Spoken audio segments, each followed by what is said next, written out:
Olá pessoal, tudo bem? Correção das atividades de ciências com o professor Beto Lopes. Essas atividades eu orientei na semana passada. Alguns alunos já fizeram, já passaram para mim no meu PV e eu estou fazendo aqui a correção. Mesmo quem enviou para o meu PV deve fazer essa correção aí, né? Questão por questão.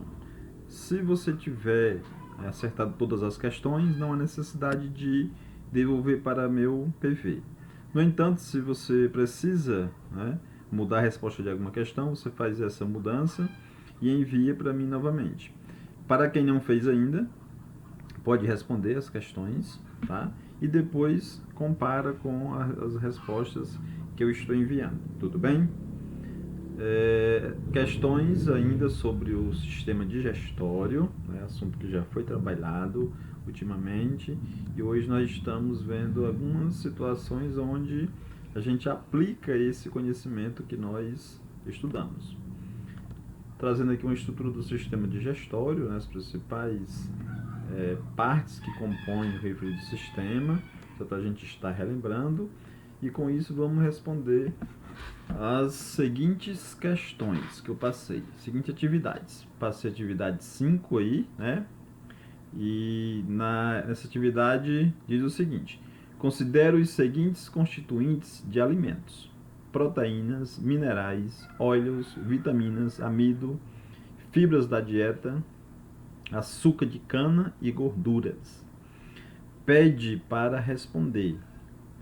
Quais deles são absorvidos no intestino sem necessitar passar pela etapa de digestão? Então, quais deles é absorvido no intestino sem passar pelo aquele processo da digestão? Isso no item A.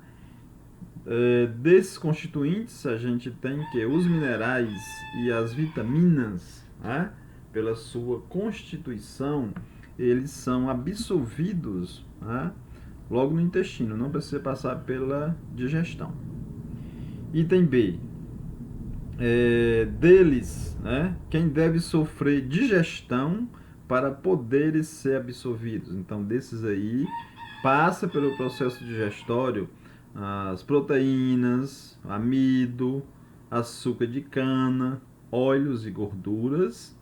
Todos esses aí, né, passam pelo processo da digestão para o organismo aproveitar seus nutrientes como forma de energia, tá?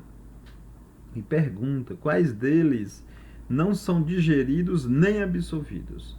Então nós temos aí que as fibras da dieta desses aí, né, ela não é digerida nem é absorvida.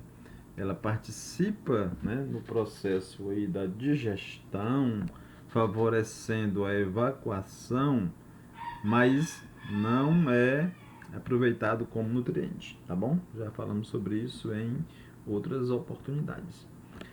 E a próxima questão quer saber o seguinte: como se chamam as substâncias formadas na digestão, né? Na digestão das proteínas. Então, na digestão das proteínas, né, essa substância, né, são os aminoácidos.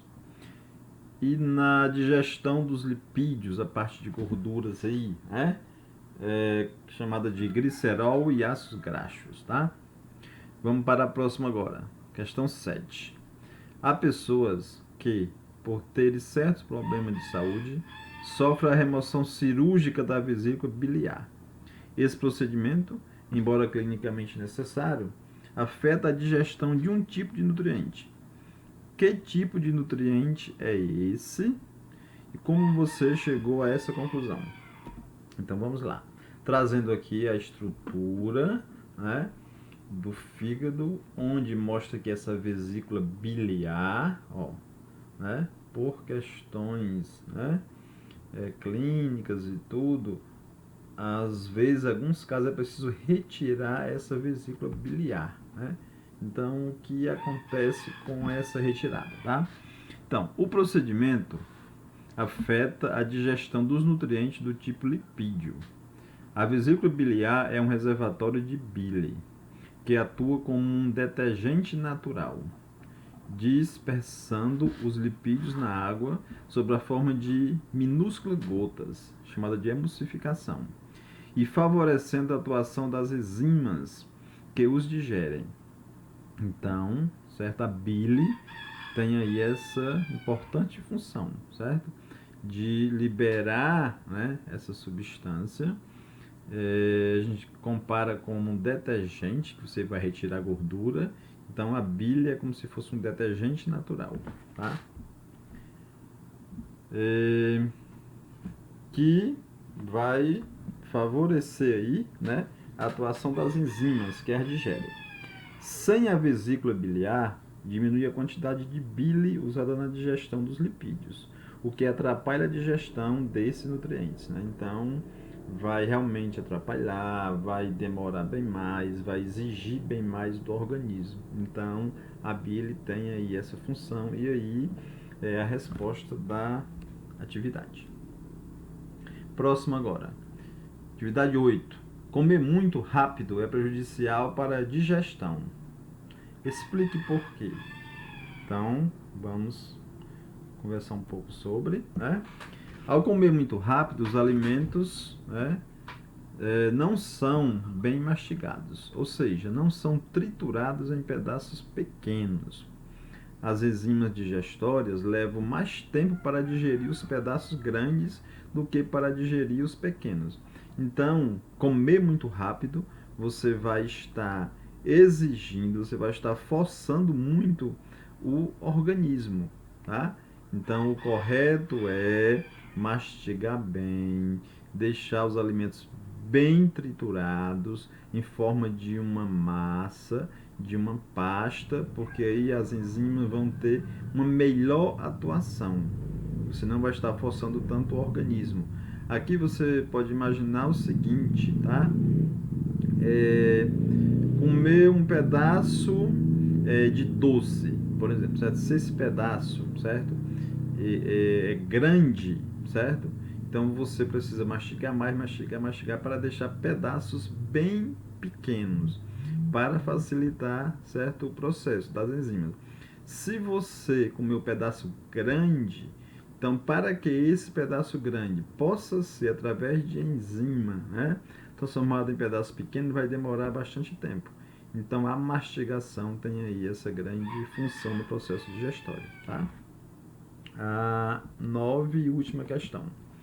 Uma pessoa que permanece alguns dias sem comer fica tão fraca que mal consegue levantar-se e sustentar-se em pé.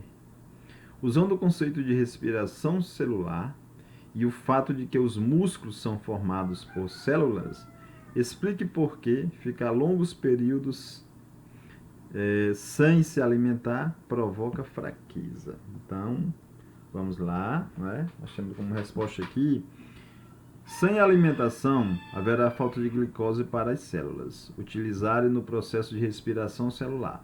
Isso dificulta a obtenção de energia para as atividades das células e causa a fraqueza mencionada. As células, elas são responsáveis por esse processo de respiração celular e nesse processo aí, certo? Vai ter a transformação, né, e a formação de energia que nosso corpo precisa. Se não tem alimentação, então vai faltar, né, glicose para esse processo de respiração celular, não é produzido o alimento e vai causar a tão, né, mencionada fraqueza. Tudo bem? Então, pessoal, estamos aqui encerrando nossa aula, tá? Peço que cada um possa realmente assistir essa aula, certo? Responder essas atividades. Quem não respondeu ainda, mais uma vez, deve responder e envie no meu PV. Nosso ano letivo continua e a gente precisa da participação de todos vocês. Um forte abraço e até uma próxima aula.